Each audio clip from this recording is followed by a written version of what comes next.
પાટણ શહેરમાં શનિવારે સવારે 6 વાગે દૂધની થેલી વિતરણ કરવા નીકળેલા વૃદ્ધની સાયકલ સોનીવાડમાં રોડ વચ્ચે પડેલા ખાડામાં પટકાતા સાયકલ સાથે પડી જતા માથાના પાછળના ભાગે ઈજા થતા હેમરેજ થઈ જતા ઘટના સ્થળે જ મોત થઈ ગયું હતું।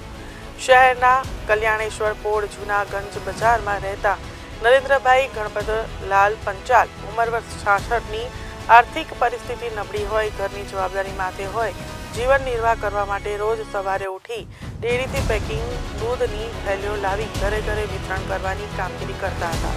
દૂધની થેલીઓનો જથ્થો સાયકલ પર લઈ ગ્રાહકોને ઘરે ઘરે વિતરણ કરવા માટે નીકળ્યા હતા અને સોનીવાડમાં પસાર થતા દેવિકા જ્વેલર્સ પાસે રસ્તાની વચ્ચે જ પડેલા પાણી ભરેલા ખાડામાં સાયકલના આગળનું ટાયર પડતા વૃદ્ધ સંતુલન ગુમાવતા સાયકલ સાથે પટકાયા હતા। માથાના પાછળના ભાગે ગંભીર ઈજાઓ થતાં બેભાન થઈ ગયા હતા અને ત્યાંથી પસાર થતા લોકોના ધ્યાનમાં આવતા તાત્કાલિક તેમના પરિવારને જાણ કરતા 108માં સિવિલમાં સારવાર અર્થે ખસેડાયા હતા, પરંતુ ડોક્ટરે તપાસ દરમિયાન મોત થઈ ગયું હોવાનું જણાવ્યું હતું।